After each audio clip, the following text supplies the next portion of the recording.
The courtyard held the last scraps of heat, sunlight gathering across the flagstones after the rest of the castle succumbed to cold. The stones soaked up the gold, glowing enough to keep the chill at bay. Somewhere in the corridors, the cold lingered, but outside, the light endured. It wasn't the stifling heat of Gryffindor Tower or the brittle dryness of the library. Here, warmth crept from the stones, slow and gentle. Afternoon sun, time spread thin, refusing to yield. The sky was a pale blue, so wide it made the castle shrink. Wispy clouds drifted overhead, almost invisible unless you looked up. Harry wasn't. Harry balanced on a low stone wall, one foot steady, the other swinging over the grass. He held a partially eaten bit of bread, hand paused halfway to his mouth. Down below, a group of second years glared at a pile of books, wands out, eyes roaming, trying spells they weren't supposed to. The books shivered, then crashed to the ground, loud and stubborn. Normal. You're going to fall. Hermione's voice spoke up, not sharp or scolding, but immediate, her presence suddenly fixing him to the spot. Harry didn't turn. "I'm not the one climbing things," he said. "That's not what I meant." He glanced sideways. Hermione always walked with intent, even unhurried. She hugged her books tightly, fingers clasped along the spine as if they might vanish if she let go. She sat beside him. She sat close, yet not touching. Not touching. She sat close enough that Harry didn't need to lean in to hear her. Close enough that he could feel the heat from her shoulder, steady enough and real. "Your transfiguration notes," she said. Of course she did. Harry let out a small breath through his nose. "I understood them. That's not the same thing. Seems to be working so far." She turned slightly, giving him a look. Not annoyed, not entirely, just aware. Harry smiled. Sunlight grasped strands of Hermione's hair, turning them gold. For a second, she glowed, and the courtyard softened around her. The stones and grass held their breath. The air fell silent, as if Hogwarts itself was waiting. She paused a few steps away, eyes flicking between Harry and Draconia, measuring the space between them. Not curious, not hesitant, measuring, always measuring. "You left before potions ended," she said to Harry. "I understood it," he replied. Hermione inhaled sharply. Draconia's eyes shifted to her. Draconia's eyes flicked back, tension remaining between her and Hermione. "I'm sure you did," she said. "It wasn't an agreement. Not quite."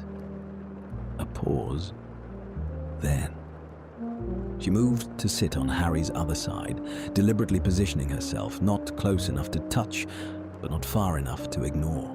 So Draconia was on Harry's left, and Hermione remained on his right, and sat on Harry's left side. Again, Draconia on his left, Hermione on his right. Not close enough to touch, not far enough to ignore. Deliberate. Harry tore off another bite of bread, chewing slowly. He peered between the two girls, catching the muted conversation overhead, balanced and easy. "You're both doing it again," he said. Neither of them asked what he meant, because they knew. "I think," Hermione said deliberately, "understanding something means being able to explain it." Draconia cocked her head slightly. "Or use it. Explaining it proves you understand it. Using it proves it works." Harry swallowed. "Or," he said, "both?" "Or," he said, "both?" They both looked at him at the same time for one moment. The tension softened. "Both," Hermione said. Draconia inclined her head. "Fine. A truce, temporary, fragile, but real." Harry smiled, because as far as he could tell, he'd solved it. The second years below recovered and tried the spell again, this time with less enthusiasm and more caution. Harry leaned forward, elbows on his knees, watching the second years below. He watched like it mattered, like their spell work was the most important thing in the world, even if he'd never say it out loud. "You're still holding your wand too rigidly," Hermione said. He blinked. "I'm not holding it. You were earlier. That's not helpful. It's accurate. It's accurate." Draconia's voice slipped in before Hermione could respond. "He anticipates failure," she said. "That's the problem." Hermione's shoulders straightened slightly. "That's not how magic works." "No," Draconia agreed. "That's how he works." Harry turned toward her. "That sounded personal." "It is," she said simply, the edge of her book. "You've known him 5 minutes," she said. Draconia didn't react. "Long enough." That settled quietly between them, an unspoken truth not missed by either. But precisely. Harry rubbed the back of his neck. "You're both making this sound more complicated than it is." Neither of them answered, because to them it was. Because to them it was. A light breeze passed through the courtyard, yanking at Hermione's hair, brushing Harry's sleeve. The air carried the scent like grass and old sunlight, as if the stones were clinging to the last scraps of summer. For a moment, no one spoke. "You're skipping steps," Hermione said. Harry sighed. "I'm not skipping them. I'm just not writing them." "That's the same thing." "It's not." Draconia leaned back, one hand on the stone behind Harry. She didn't touch him, but he could feel her there. "It is," she said. "If you don't write them, you won't see where they fail." Hermione frowned. "That's what I've been saying." "No," Draconia said. "You've been saying he needs structure, a beat. I'm saying he needs awareness." Harry blinked. "I feel like those are the same thing." "They're not," both said, at the same time. Harry laughed genuinely. He truly laughed, a genuine sound. For a second, it broke through everything. It broke through everything. Hermione's mouth curved into a brief smile. Draconia's gaze eased slightly, and then it didn't, because Hermione saw it. Because Hermione saw it. The way Harry looked at Draconia when something clicked. The way Draconia didn't need to explain twice. The way, for her, it was simply easier. She felt subtle tension at her chest, not sharp, not painful. It was just noticeable. Draconia saw something too. The way Hermione stayed close, the way she filled the gaps Harry didn't notice, the way she corrected before he could fail. Her posture shifted slightly, not outward, but inward. Instead, her posture shifted inward. There was a quiet tension, a moment of reconsideration, a recalculation. Harry didn't see either. He just sat there, between them, thinking everything was fine. Everything looked fine. It happened naturally. It always did. That's how it always happened. "I need to get my book," Harry said, hopping down from the wall. Neither of them stopped him. "Don't forget." Hermione started to remind him. "I won't," he said quickly, cutting her off. He did not wait to hear the rest, as he rarely did. He rarely did. The courtyard changed the instant he left. The heat stayed behind, but it felt unusual. Hermione moved her books in her lap. She didn't look at Draconia. "You don't need to contradict everything I say." Draconia didn't move. "I don't." "You do." A pause. The second year finally successfully stacked the books. One cheered. Neither looked.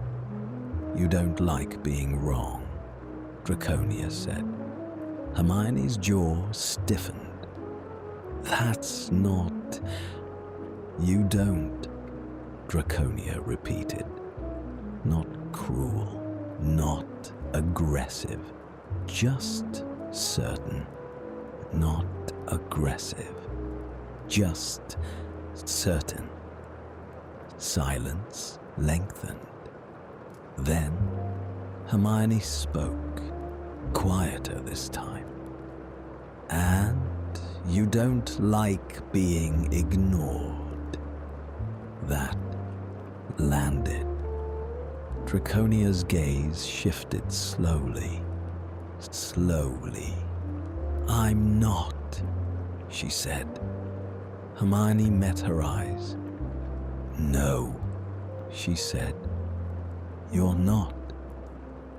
A few minutes later, Harry charged back in, out of breath from running the halls. He held a battered book to his chest. The tension still remained in the air, but for a moment, it almost felt normal. He returned a few minutes later, slightly out of breath, holding the book. "Found it," he said, like nothing had changed, like the space he left behind hadn't shifted at all. Draconia said nothing, but both looked at him, differently. Harry didn't notice. He sat back down between them, smiled, and started talking. The stones soaked up the gold, glowing enough to keep the chill at bay. Somewhere in the corridors, the cold lingered, but outside, the light endured. It wasn't the stifling heat of Gryffindor Tower or the brittle dryness of the library. Here, warmth crept from the stones, slow and gentle. Afternoon sun. Time spread thin, refusing to yield. The sky was a pale blue, so wide it made the castle shrink. Wispy clouds drifted overhead, almost invisible unless you looked up. Harry balanced on a low stone wall, one foot steady, the other swinging over the grass. He held a partially eaten bit of bread, hand paused halfway to his mouth. Down below, a group of second years glared at a pile of books, wands out, eyes roaming, trying spells they weren't supposed to. The books shivered, then crashed to the ground, loud and stubborn. Normal. You're going to fall. Hermione's voice spoke up, not sharp or scolding, but immediate, her presence suddenly fixing him to the spot. Harry didn't turn. "I'm not the one climbing things," he said. "That's not what I meant." He glanced sideways. Hermione always walked with intent, even unhurried. She hugged her books tightly, fingers clasped along the spine as if they might vanish if she let go. She sat beside him. She sat close, yet not touching. Not touching. She sat close enough that Harry didn't need to lean in to hear her. Close enough that he could feel the heat from her shoulder, steady and real. "Your transfiguration notes," she said. Of course she did. Harry let out a small breath through his nose. "I understood them." "That's not the same thing." "Seems to be working so far." She turned slightly, giving him a look. Not annoyed. Not entirely. Just aware. Harry smiled. Sunlight grasped strands of Hermione's hair, turning them gold. For a second, she glowed, and the courtyard softened around her. The stones and grass held their breath. The air fell silent, as if Hogwarts itself was waiting. She paused a few steps away, eyes flicking between Harry and Draconia, measuring the space between them. "You left before potions ended," she said to Harry. "I understood it," he replied. Hermione inhaled sharply. Draconia's eyes shifted to her. Draconia's eyes flicked back, tension remaining between her and Hermione. "I'm sure you did," she said. It wasn't an agreement. She moved to sit on Harry's other side, deliberately positioning herself not close enough to touch, but not far enough to ignore. So Draconia was on Harry's left, and Hermione remained on his right, and sat on Harry's left side. Again, Draconia on his left, Hermione on his right. Not close enough to touch, not far enough to ignore. Deliberate. Harry tore off another bite of bread, chewing slowly. He peered between the two girls, catching the muted conversation overhead. Balanced and easy. "You're both doing it again," he said. Neither of them asked what he meant. Because they knew. "I think," Hermione said deliberately, "understanding something means being able to explain it." Draconia cocked her head slightly. "Or use it. Explaining it proves you understand it. Using it proves it works." Harry swallowed. "Or," he said, "both?" "Or," he said, "both?" They both looked at him at the same time for one moment. The tension softened. Both, Hermione said. Draconia inclined her head. Fine. A truce, temporary, fragile, but real. Harry smiled, because as far as he could tell, he'd solved it. The second years below recovered and tried the spell again, this time with less enthusiasm and more caution. Harry leaned forward, elbows on his knees, watching the second years below. He watched like it mattered, like their spell work was the most important thing in the world, even if he'd never say it out loud. "You're still holding your wand too rigidly," Hermione said. He blinked. "I'm not holding it. You were earlier. That's not helpful. It's accurate." "It's accurate?" Draconia's voice slipped in before Hermione could respond. "He anticipates failure," she said. "That's the problem." Hermione's shoulders straightened slightly. "That's not how magic works." "No," Draconia agreed. "That's how he works." Harry turned toward her. "That sounded personal." "It is," she said simply, the edge of her book. "You've known him 5 minutes," she said. Draconia didn't react. "Long enough." That settled quietly between them, an unspoken truth not missed by either. But precisely, Harry rubbed the back of his neck. "You're both making this sound more complicated than it is." Neither of them answered because, to them, it was. Because to them, it was. A light breeze passed through the courtyard, yanking at Hermione's hair, brushing Harry's sleeve. The air carried the scent, like grass and old sunlight, as if the stones were clinging to the last scraps of summer. For a moment, no one spoke. "You're skipping steps," Hermione said. Harry sighed. "I'm not skipping them. I'm just not writing them." "That's the same thing." "It's not?" Draconia leaned back, one hand on the stone behind Harry.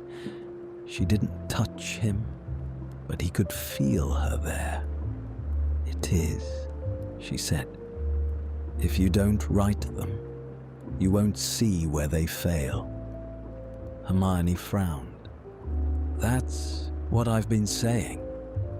"No," Draconia said. "You've been saying he needs structure. I'm saying he needs awareness." Harry blinked. "I feel like those are the same thing." "They're not," both said. At the same time, Harry laughed genuinely. He truly laughed, a genuine sound.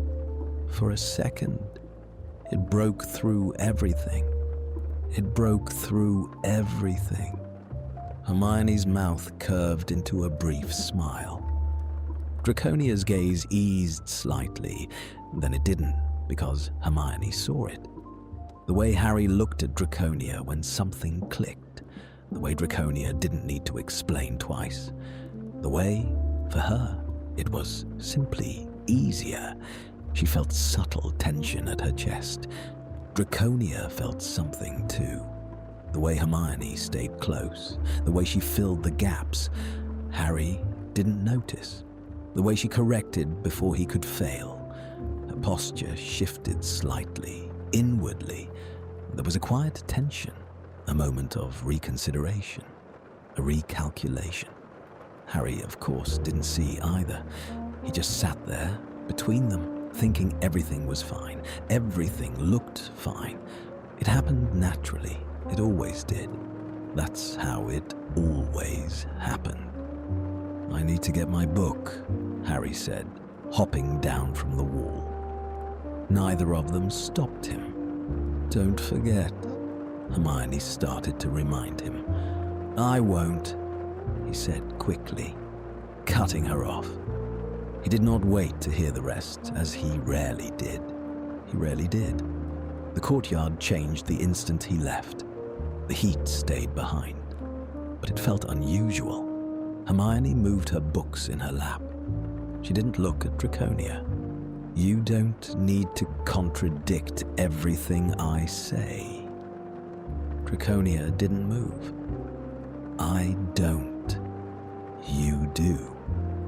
The second year finally successfully stacked the books. One cheered. Neither looked. "You don't like being wrong," Draconia said. Hermione's jaw stiffened. "That's not..." "You don't?"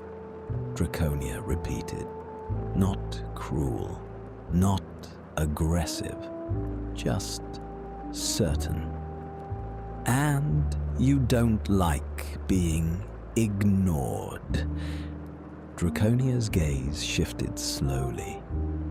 "I'm not," she said. Hermione met her eyes. "No," she said. "You're not?" A few minutes later, Harry charged back in, out of breath from running the halls. He held a battered book to his chest. The tension still remained in the air, but for a moment it almost felt normal. He returned a few minutes later, slightly out of breath, holding the book. "Found it," he said. Like nothing had changed, like the space he left behind hadn't shifted at all. Draconia said nothing, but both looked at him. Differently. Harry didn't notice. He sat back down between them, smiled and started talking. Magic clung to the air, restless and twitching, slipping through cracks in the ancient stone like it was alive and looking for trouble. The taste of spellwork was sharp and metallic, thick on the tongue, as if the walls had soaked up every last drop of power and were still buzzing with it. Burnt parchment and the tang of ozone curled up to the rafters, drifting like ghosts after a storm. The room shivered, not quite settled, as if it could still hear the echo of something impossible. Professor Flitwick's dismissal barely made a dent in the chaos. Chairs screeched back, bags snapped shut, and laughter fizzed and popped, bouncing off the high ceiling like the last sparks of a spell that didn't want to die. Everyone moved at once, a blur of elbows and voices, but the magic refused to leave, stubborn and electric, hanging in the air like a storm that hadn't finished. But right in the middle of the noise, a strange stillness crept in, thin as a spider's thread. For a heartbeat, the world held its breath, waiting for something to snap and send everything tumbling. Draconia Malfoy didn't move. She stood by her desk, wand clenched so tight her knuckles looked bone white against the wood. The last shimmer of her spell hung in the air, perfect and sharp, almost daring someone to say it wasn't. Her jaw was tight, restless, like she was already bored with winning. Her silver eyes flicked around the room, hunting for something else to conquer. "Brilliant, that," Ron's voice cut through, loud enough to turn a few heads. "Didn't know showing off counted as class participation." A cold weight settled in Harry's stomach, heavy and wrong, as if the floor had tilted under his shoes. Slowly She turned to Ron. "Careful, Weasley," she said, her tone smooth as glass, but cold enough to frost it over. "You might strain yourself trying to keep up." A few nearby students snorted. Ron flushed, ears turning a vivid red. "Yeah?" he shot back. "At least I'm not pretending to be better than everyone else just because of my name." Something shifted, barely there. Draconia's eyes narrowed, her grip on her wand tightened just enough to show the storm brewing under her skin. "Pretending?" she echoed softly. Harry stepped forward before he could think better of it. "Ron, just..." "No, go on," Ron said, cutting him off, his gaze locked on Draconia now. "Tell us again how impressive you are. I'm sure your father would be thrilled." The word hit like a spark in dry grass, sudden, dangerous, and ready to set everything on fire. Draconia's composure didn't shatter, but a crack split her mask. It was thin, invisible, but there all the same. "You don't know anything about my father," she said, each word controlled. "Don't I?" Ron scoffed. "Everyone knows what your family's like. Reckon that's where you get it from, yeah? All that." He gestured vaguely. "Superiority rubbish." Harry felt it. A shift in the air, like the walls themselves were bracing for a blow. "Ron!" Hermione warned sharply, but he wasn't stopping. "Honestly, I don't know why Harry even bothers," Ron added, the words tumbling out reckless and unfiltered. "Following you around like you're worth it." Enough. Draconia's voice cut clean through the room. For a heartbeat, no one moved. A laugh slipped out, hollow, brittle, and cold as winter glass. "Of course," she said, shaking her head slightly, as though something had just been confirmed. "Why would he want anything to do with me?" Her gaze flicked to him then, and for a split second there it was. No anger or arrogance. Something raw flickered in her eyes, shaky and fragile like a crack under polished marble. She straightened, and the mask snapped back into place. Cold, perfect, untouchable. "Enjoy your mediocrity, Weasley," she said coolly. "It suits you." Ron scoffed, though it sounded thinner now, less certain.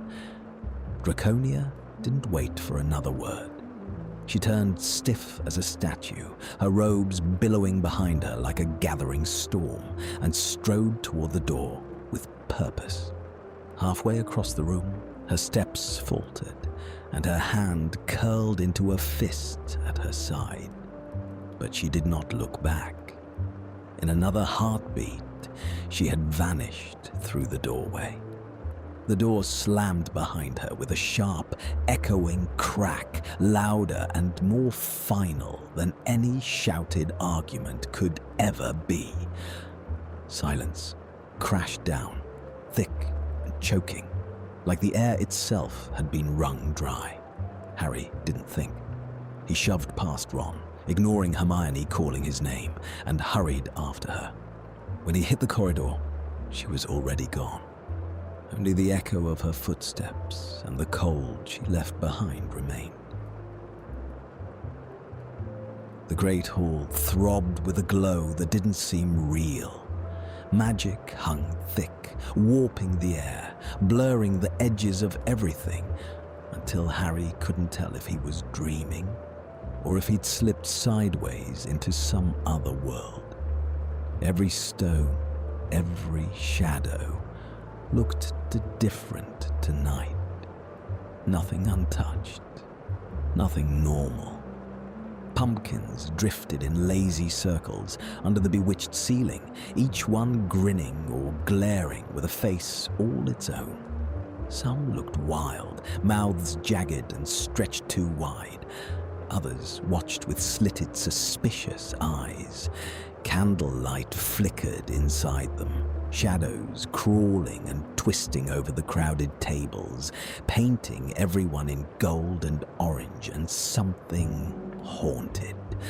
The smell of roasts, spices, and the curls of smoke from candles clung to the air. It was as if autumn itself had seeped into the stones and waited patiently for tonight. The moment pressed in on Harry, heavy and close, like he was standing in the eye of a storm that hadn't broken yet. Between the laughter and the clatter of plates, he felt an invisible thread, stretched tight, binding him to both of them in ways he couldn't name. Hermione sat to his left, her presence steady and familiar. The faint scratch of her quill was never far from his ear. For a fleeting moment, he felt balanced, as though the world had arranged itself, or at least that was how it should have been. That was what he told himself anyway. The last lesson clung to Harry like a shadow he couldn't shake off. Ron's jabs, Draconia's sharp replies, all of it spun in his head, refusing to fade. Her sudden exit left a hollow ache, something unfinished and raw. She always wore that mask, smooth and untouchable, but for a heartbeat, he'd seen it slip. Just enough to make him wonder what she was hiding. "You're still overcorrecting," Hermione said, barely pausing between bites of food. "I'm not." Harry stared down. The food on his plate blurred into color and shape. From everything that had happened, he couldn't even think about eating. He hadn't said anything to hurt Draconia, but the guilt that had wrapped itself around him since the fight had used that against him. He had done nothing. Now, whatever hunger he'd had was gone, vanished with the sting of the lesson. "You are..." He pressed his fingers to his temple, trying to stop the headache that was already creeping in, slow and thick. It was like the day's weight had finally crashed down on his shoulders. "That doesn't help," he muttered, forcing a smile that fooled no one. He tried to remember those afternoons in the courtyard, sunlight on the flagstones, laughter bouncing off the walls. It had only been a few days ago, but the world already felt lighter then, like nothing could go wrong, at least between them. "You're not even eating," Hermione muttered beside him, not looking up from her plate. "I'm fine," Harry said automatically. He let out a slow breath and raked a hand through his hair, like he could scrub the worry away if he just tried hard enough. He didn't answer. He couldn't name it, couldn't explain the sharp, hidden certainty that something was wrong. It pressed at him, impossible to ignore, no matter how hard he tried. The doors slammed open, and Professor Quirrell ran in, stumbling slightly as he reached the middle of the hall. His turban was crooked, and his face was drained of all color. "Troll!" he gasped, his voice breaking as it echoed through the enchanted ceiling. "In the dungeons. Troll in the dungeons." Chaos snapped through the hall. Screams ripped into the air, benches scraped and crashed, plates shattered as everyone surged to their feet. The floating pumpkins spun wildly, their faces twisting into monstrous looks in the flickering light. The staff table vanished from view behind the wave of panic. A cold jolt slammed through Harry's chest. His heart dropped as the words sank in. One sharp thought cut through the noise, clear and urgent, and before he knew it, he was moving. "Harry!" Hermione grabbed his sleeve. "Where are you going?" "She's not here," he said, already pulling free. "She left. She might not know." Hermione's expression shifted instantly, fear sharpening into understanding. "The bathrooms," she said quickly. "Girls' bathroom, second corridor. She might have gone there." Harry didn't wait. He ran, boots pounding the stones, the world narrowing to the corridor ahead. The roar of the great hall vanished, swallowed by the heavy doors as he burst into the corridor. Out here, the air was sharp and empty, every footstep echoing too loudly against the stone. "Troll in the dungeons," he muttered under his breath, the words sounding unreal and far too real all at once.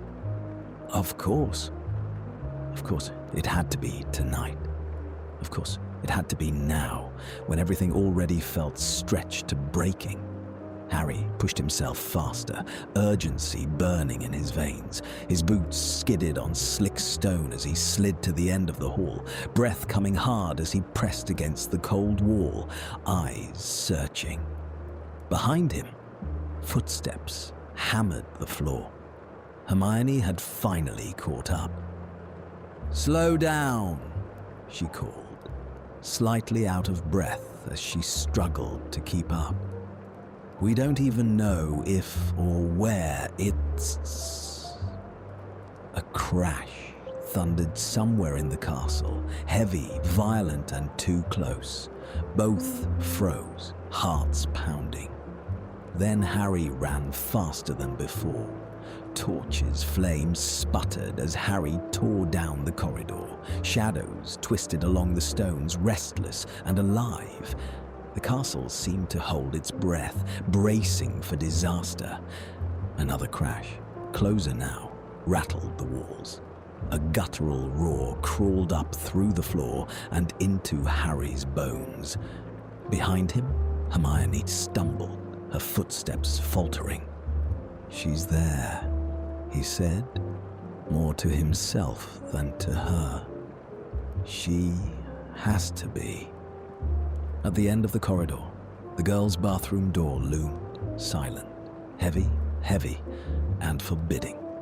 Everything seemed too still, like the castle was holding its breath in an attempt to hide. Harry didn't slow. He slammed his shoulder into the door and forced it open. Draconia. Draconia gripped the sink, knuckles white against the porcelain. Her breath came in sharp, uneven bursts, no matter how hard she tried to steady it. The mirrors shattered her reflection into a dozen pale, haunted fragments, composed on the outside, but fooling no one, least of all herself. Pathetic. Pathetic. The words surfaced, sharp as an old bruise. She squeezed her eyes shut. Get a grip. Just words, just Weasley. Her chest tightened, something heavy settling under her ribs, because it wasn't just him. The words stuck, echoing in the empty places she tried to ignore. They fit, just enough to let doubt take root. A sound broke through, low and distant and wrong. Draconia froze, every muscle tensed. Another crash, closer, made the stone tremble beneath her feet. A roar ripped through the corridor, deep and inhuman, close enough to make her stomach drop. For a heartbeat, she couldn't move. Then, the door exploded inward, all violence and force. Wood crashed against stone as something huge forced its way in. The door frame splintered under its weight. The troll filled the doorway. A nightmare come to life. Its grey skin stretched over slabs of muscle, its massive club dragged along the tiles with a bone-shaking scrape. Draconia's mind emptied, wiped clean by terror. It wasn't fear, not yet, just a hollow, ringing nothing. She told herself to move, but her body wouldn't listen. Too late. The troll lumbered forward, each step thudding so hard the sinks rattled. Its small, dull eyes locked on hers. Then, impossibly, it grinned. The world snapped back into focus. Draconia lunged for her wand, fingers scrambling, but she was too slow. The club rose, massive and unstoppable. She stumbled back, breath catching as her heel slipped on wet stone. Her balance wobbled. This is it, she thought, cold and clear, almost detached. And then the voice cut through the chaos, sharp and familiar. Harry. He didn't hesitate. He charged straight at the troll. "Hey, over here!" he shouted, grabbing a broken bit of wood from the doorframe and hurling it with reckless force. The wood struck the troll's shoulder with a dull, splintering crack. The creature roared, its attention snapping to Harry. No. The word crashed through her, sudden and fierce. What was he doing? Harry didn't answer. He was already moving, darting to the side as the troll's club smashed down. The ground shook, tiles cracking under the blow. "Draconia, move!" he shouted. She didn't move, not at first. For a second, she just stared at him, seeing how he didn't hesitate, how he'd come back for her. Something twisted in her chest, sharp and strange. Draconia. That snapped her out of it. She scrambled up, forcing herself back, mind racing as she raised her wand with shaking fingers. Think. The troll swung again, its club missing Harry by inches. Too close, too reckless. "Distract it," he called. "I noticed," she shot back, her voice shaking even as she tried to steady her grip and aim. The spell went wide, exploding against the tiled wall in a burst of light and flying debris. Useless. The troll barely flinched. Harry lunged forward, grabbed the edge of a sink and kicked off it to dodge another swing, landing hard but somehow staying upright. Coming faster now. Had to make one up, cobbling it together from desperation and instinct. "Brilliant plan," she snapped, breath coming faster now.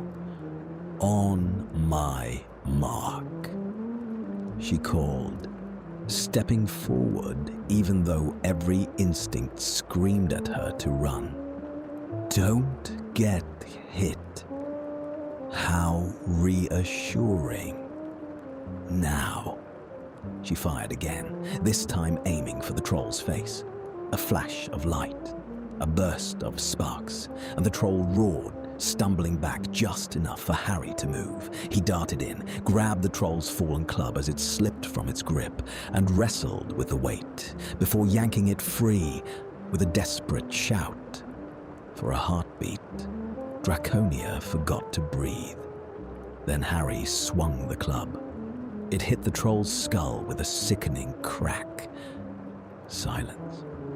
The creature swayed once, twice, then crashed down with a ground-shaking thud. The world went still. The only sound was their ragged breathing. Draconia didn't lower her wand or move.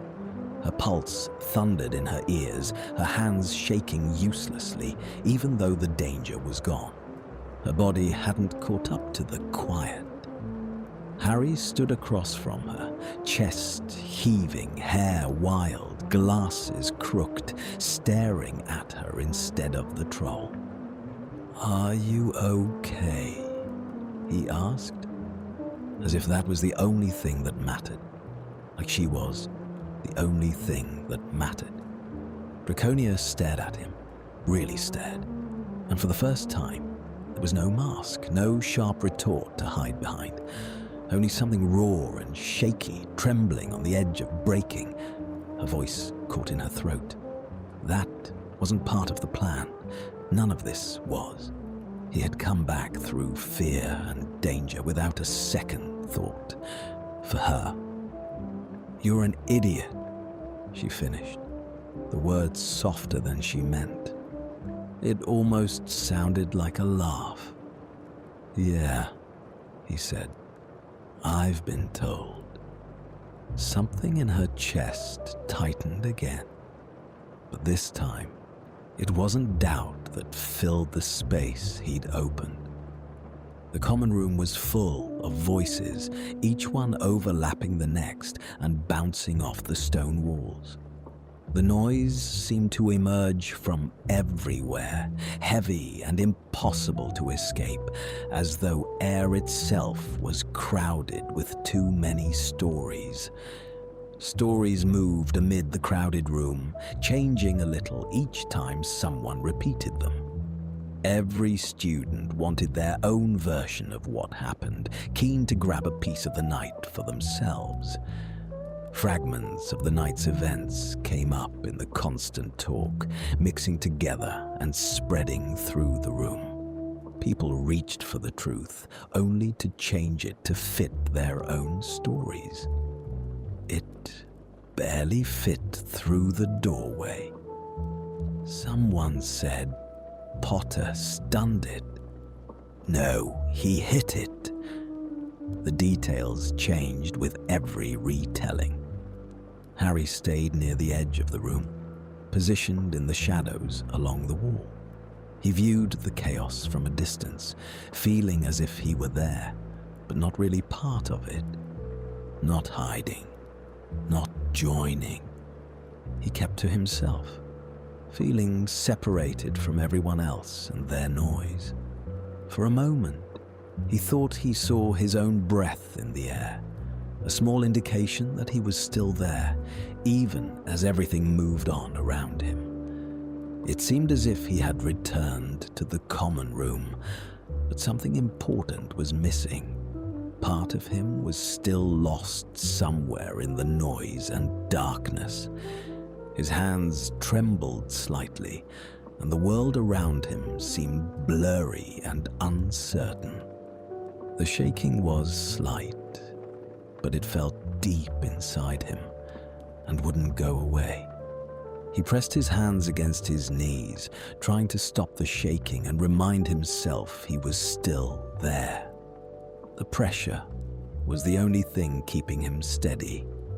He hadn't noticed the trembling before.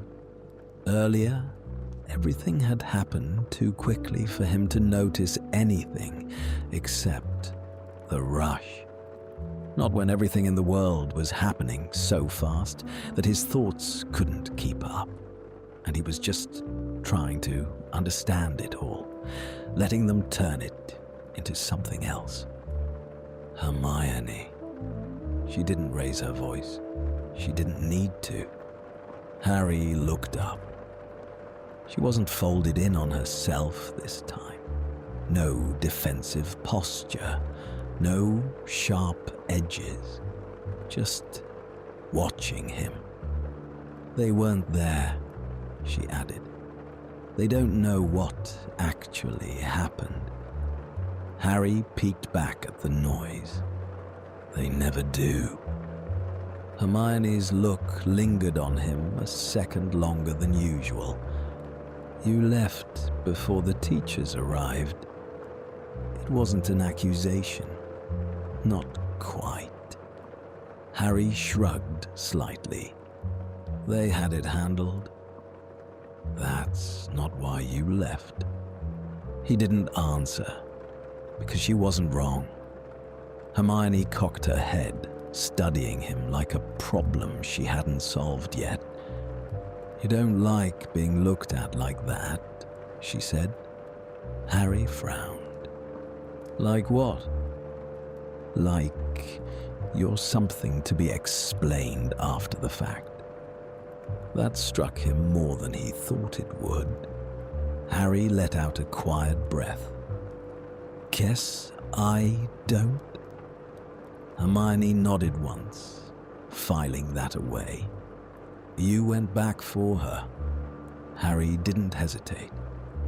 Yeah. This time, Hermione didn't respond right away. She didn't argue or press him, but something about her changed. Quiet and hard to notice. Not disapproval, not quite. You didn't check where the troll was first, she said. You didn't assess the risk. Harry gave a small, tired half smile. I saw the risk and chose it anyway. Yes. Hermione took that in, thinking it over. She wasn't judging him, just trying to understand.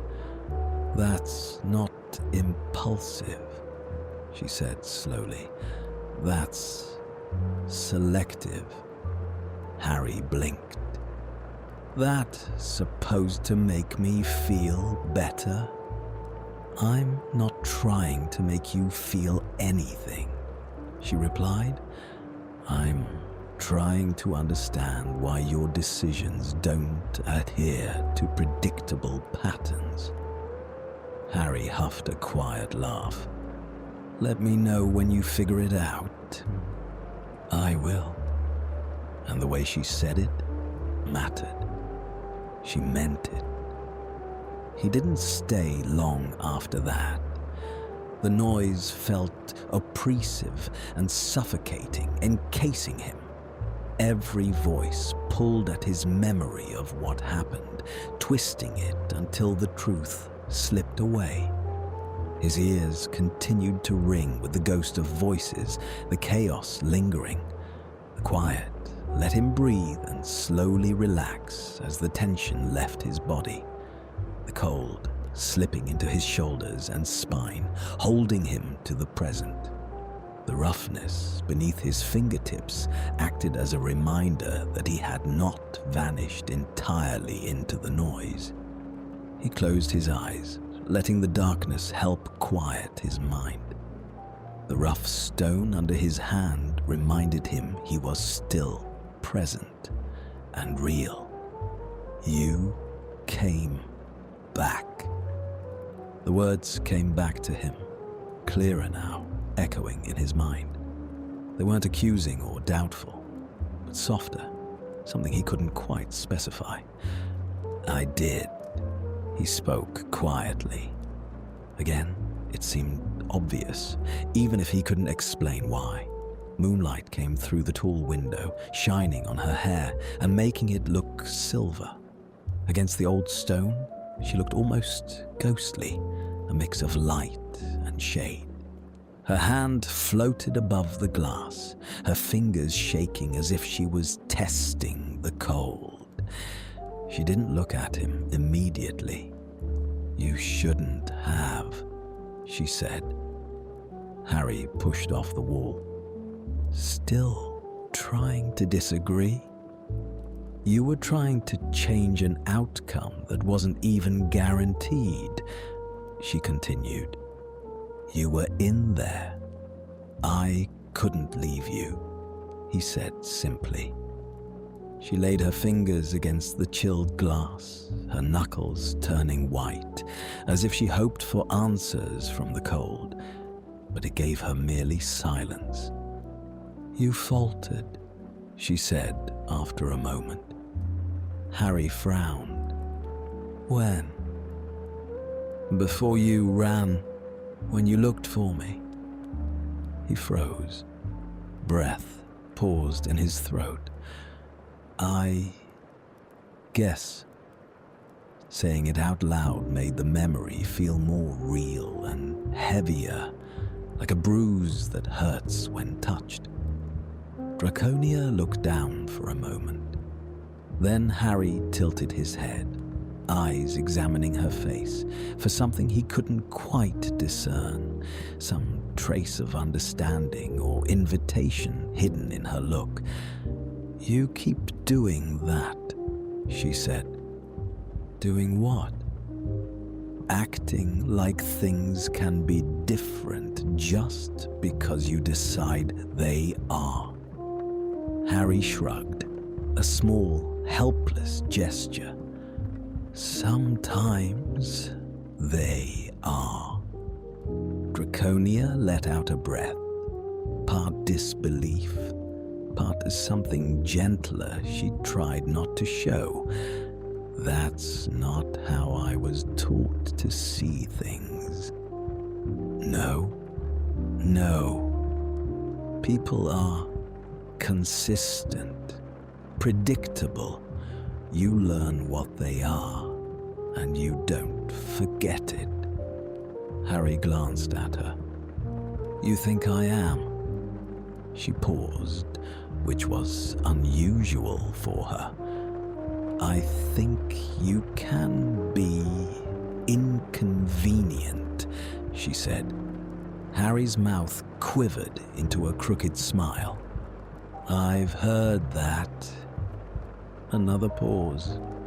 Quieter now. More fragile. You weren't supposed to be, she added. He felt that invisible connection again. Harry moved forward slowly and carefully, stopping just close enough to sense the tension between them, but not so close as to make her uncomfortable.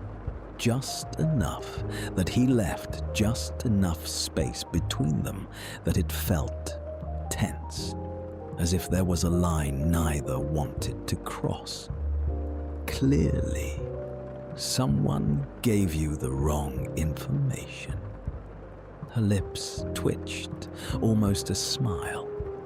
Almost. They usually don't. Maybe I'm the exception.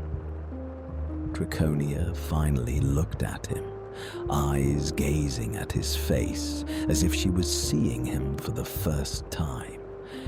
She genuinely looked at him, and for a short moment, the distance she usually kept from everyone disappeared. That's a dangerous thing to be, she said quietly. Harry held her stare, refusing to flinch. Only if it matters. It does. At the far end of the corridor, Hermione's steps slowed and stopped when she realized where her heart was beating fast. She hadn't meant to follow them, not on purpose, but she found herself here anyway, as if something unseen had directed her. She did not interrupt, did not dare move closer. What she saw was not conflict, not manipulation, but something more subdued, more than anything she had expected. Harry was not reacting, not defending himself. He was choosing deliberately, and Draconia was allowing him. Not fully, not safely, but enough. Hermione grasped her worn book firmly. The weight helped steady her, even as her mind surged. It wasn't exactly jealousy. It was more akin to recognizing that something was changing, something she couldn't yet name or understand. And that, more than anything, unsettled her.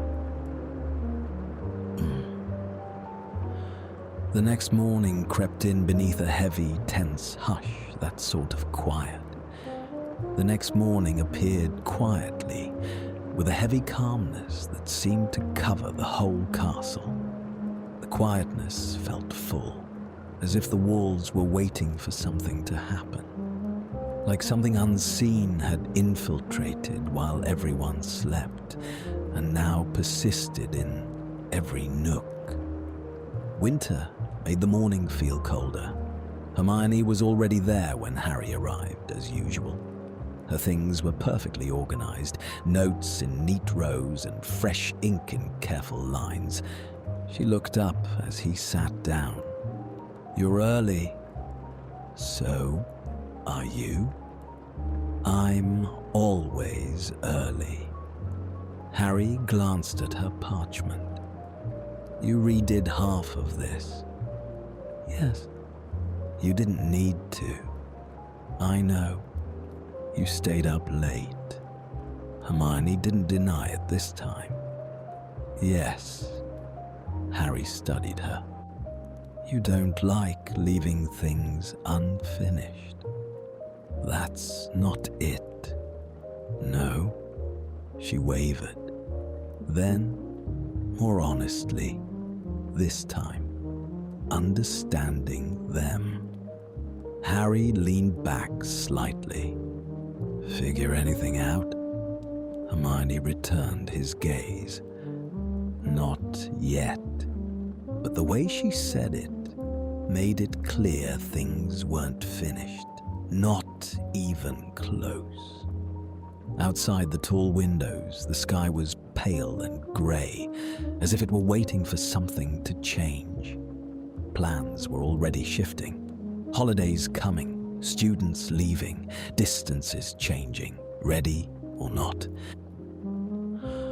As winter hit in full force, the castle had emptied slowly, as if the ancient stones were reluctant to let go of the laughter and footsteps that had filled their halls for months. Shadows stretched across the flagstones, growing longer with each departing student, while the air grew heavier, thick with the memory of voices not yet faded. It never happened all at once. Hogwarts, in its stubborn, ancient way, refused to surrender to silence in a single breath. Trunks vanished from the ends of beds, leaving the faint scent of parchment and ink. Owls swooped through high windows, wings whispering secrets as they carried letters and parcels into the waiting world beyond.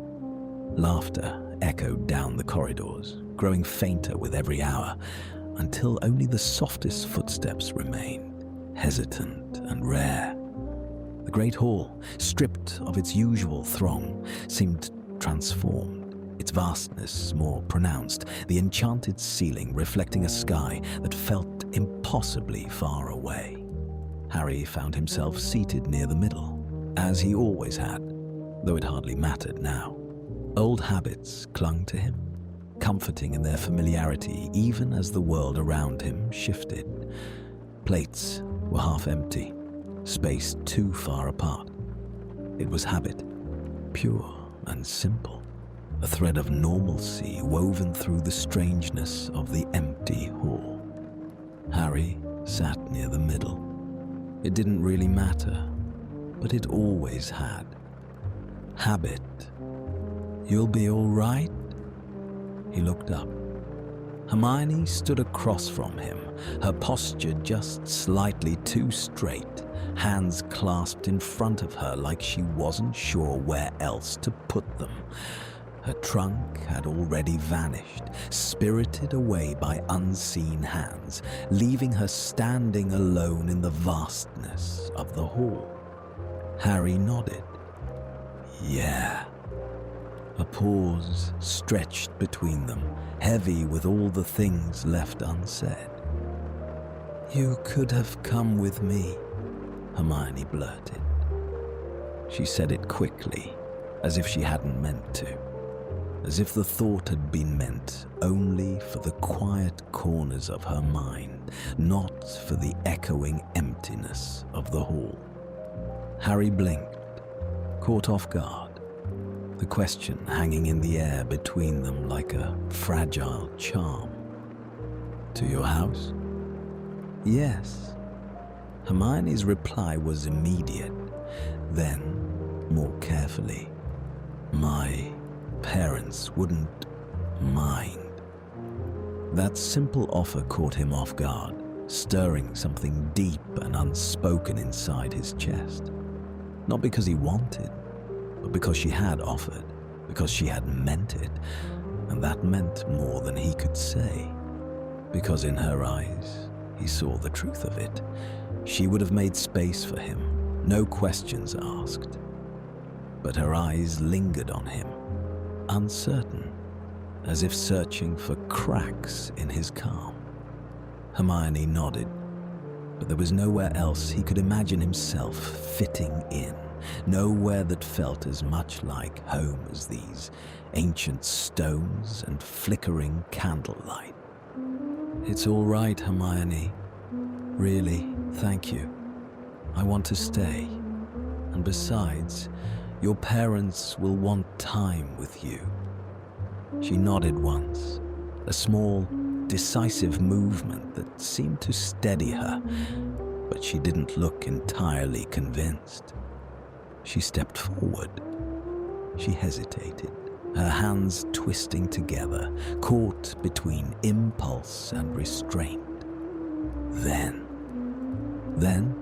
with a suddenness that surprised them both, she pulled him into a quick, slightly awkward hug, her arms tight around his shoulders for a heartbeat longer than necessary.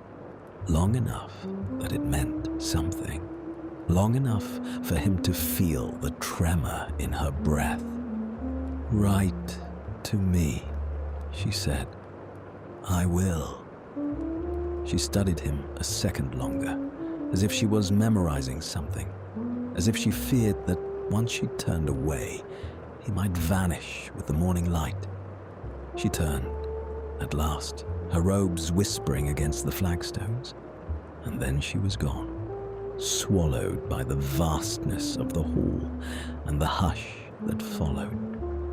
By the time the last train pulled away from the station, its whistle a lonely cry swallowed by the mist, the castle seemed to exhale, settling into a hush that felt both expectant and mournful.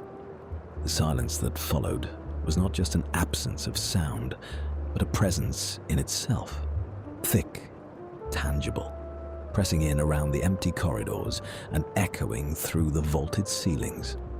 Harry remained a solitary figure in the vastness of the castle, his presence almost swallowed by the enormity of the empty halls. It had not been a decision, not really. The thought of leaving barely brushed his mind before dissolving, as insubstantial as mist. The castle seemed to quieten even further, the silence settling like a heavy cloak around Harry's shoulders. No one watched. No one waited for the boy who lived to become someone else. Just space, vast, echoing, and strangely peaceful. There was no noise pressing in on him now, no tide of voices or laughter to drown out his thoughts.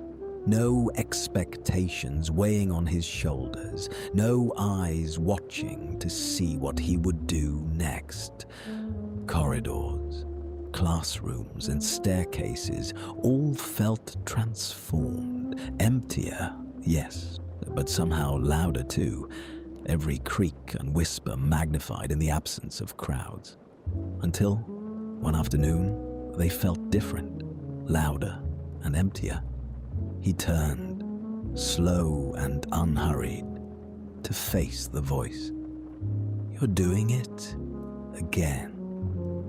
Harry did not startle, his nerves dulled by the days of quiet and the gentle rhythm of solitude. He was getting used to it, the way the castle seemed to breathe around him, the way voices emerged from silence. Draconia leaned against the cold stone archway, arms folded loosely across her chest. Her expression was composed, but there was a softness in her eyes that she reserved only for him. Not the mask she wore for others, but something gentler, more real. "Are you following me?" Harry challenged. "I'm observing," Draconia countered. "That's a bit generous." "I'd say it's accurate, Potter." There was a pause. "I see you've elected to stay then." Harry tilted his head. He had not really spoken about his past life, but Draconia knew enough to know he would take any excuse to be away from Privet Drive. "Does that surprise you? How come you've stayed as well?" The question hung between them, unspoken. It was not obvious this time. The reasons for staying were tangled and unspoken. "You should have gone home," he pressed. Draconia's expression remained carefully neutral, but something flickered behind her eyes. A shadow, maybe a memory, perhaps a longing. Behind that calm, something shifted, subtle as the movement of clouds across the moon. "Maybe, but someone had to keep you company," she said. Harry didn't push, but didn't look away. It was just nice to have someone care for once. He kept his gaze steady, letting the silence stretch between them, comfortable and fragile all at once. Harry woke to a stillness so complete it felt like the castle itself was holding its breath, waiting for something to break the spell. It was something softer, gentler, as if the world had been wrapped in a blanket of quiet. He kept his eyes half closed, savoring the warmth of his blankets and the promise of a day unclaimed.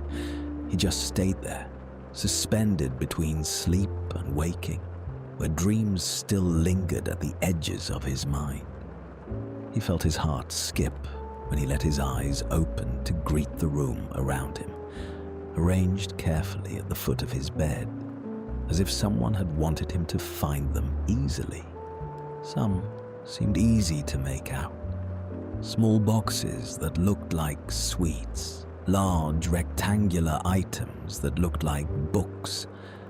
Each gift promised a feeling of warmth in the cold morning. He sat up slowly, the sheets rustling around him, and reached for the nearest parcel. He pulled the gifts closer, fingers tracing the edges of paper and ribbon, savoring the anticipation. Small things radiated warmth, even if he could not always name the sender. Each gift was a thread tying him to someone, somewhere. But one stood out among the rest, set apart by its quiet gravity. No name, careful, deliberate, as if the wrapping itself was part of the message.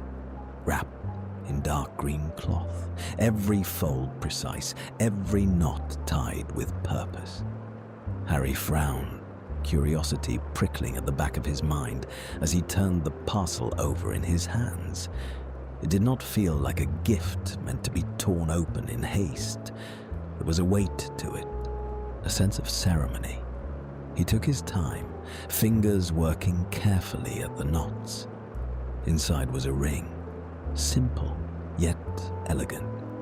It was solved, unadorned, yet somehow luminous in the morning light. He felt his eyes drawn to a shimmering stone that didn't quite reflect the light, but drew it instead. Harry stared at it, the weight of the moment settling over him like a spell. It wasn't flashy or loud. It felt different from the others. It felt chosen for him, as if someone had seen him, truly seen him. and picked this for reasons he could not yet name. Like someone had thought not just about what it was, but what it could mean. His fingers traced over the small engraving on the ring. They were like hidden markings, only meant to be seen by him. It felt like they had been placed there to show how this person saw Harry. He wasn't sure what the markings or the ring meant, but he had a feeling, a deep and certain feeling, that it mattered more than anything he had ever received. The courtyard lay blanketed in white, fresh snow softening the sharp lines of stone into gentle, rounded shapes. Fresh snow had fallen overnight, muffling the world and transforming the courtyard into a landscape of quiet wonder. A few footprints traced uncertain paths across the expanse, but most of the snow remained untouched, pristine as parchment. Harry stood in the middle of it. He lingered there longer than he needed to, letting the chill seep into his bones, savoring the hush that wrapped around him. He watched his breath curl and fade, each exhale a ghostly ribbon against the pale morning. "You're going to freeze," he smiled slightly. "Worth it," Harry replied, smiling slightly. Draconia stepped beside him. Her cloak, deep green and heavy, stood out starkly against the snow, the contrast so sharp she seemed almost carved from another world entirely. Her eyes flicked to his hand, lingering on the silver ring that caught the weak sunlight. The ring. There was a pause, the air between them charged with meaning. "You got it."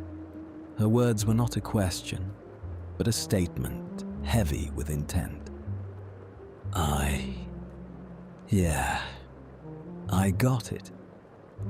Not a question, but a confirmation, as if she had been waiting for this moment. Harry looked at her. "You sent it." She didn't deny it. "I wasn't sure if you'd understand it," she admitted. I don't. Not really. But I like it," Harry admitted. The admission seemed to ease something in her, a tension he had not noticed until it was gone. "Good," Draconia replied, her relief flickering across her features before she could hide it. Harry laughed softly. "Would you do me the courtesy of telling me what it means?" he said, a smile tugging at the corner of his mouth. There was a pause, the snow muffling the world around them. Then, quietly, she added, "It's not decoration." Harry looked down at it again. "What is it then?" Draconia hesitated. "It's, something from my family vault. The engravings symbolize two different beings meeting together, despite everything against them." The words settled between them, heavier than they had any right to be, as if it carried the weight of a promise. Than it should, as if the choice was not just about the ring, but about everything that had come before. Harry felt his mouth drop slightly as the truth of the gift hit him. The air seemed to grow colder, the sky above them sharpening to a hard, clear blue. It felt clearer, as if the world itself was holding its breath, waiting for his answer. Harry turned the ring slowly on his finger, feeling the cool metal press against his skin. It fit perfectly, snug and certain, as if it had been waiting for him all along. I think I like it even more now, Harry said, his voice low, the words carrying more meaning than he intended. Draconia looked away, her cheeks tinged with a faint flush that the cold could not explain. Good, of course you do. Her voice had softened, as if she had let down a shield she did not know she carried. They lingered in the snow far longer than they should have, the cold forgotten in the warmth of shared silence. They stood closer than before, as if the cold had pressed them together, forging something new in the quiet. Not directly, but every word seemed to draw them closer. Some controlled, some not. They were unmeasured, just real. And for a moment, it was enough. They shared the kind of laughter that chased away shadows. Harry could not even remember what it was, only that it made her laugh. But Draconius's laugh made him smile till his jaw hurt. The sound was bright and unguarded, ringing out across the snow. "We should get you inside," she said suddenly. Harry blinked. "Why? You're cold." "So are you." "I'm used to it." That simple statement. He turned to go, boots crunching softly in the snow, then stopped, glancing back over his shoulder. Harry hesitated, then nodded. "All right." He turned, then stopped. "Hey, Draconia," he called. She looked back. "Thanks." There was a pause. "For the ring and today." Draconia held his gaze. She smiled softly, genuinely looking slightly caught off guard and touched.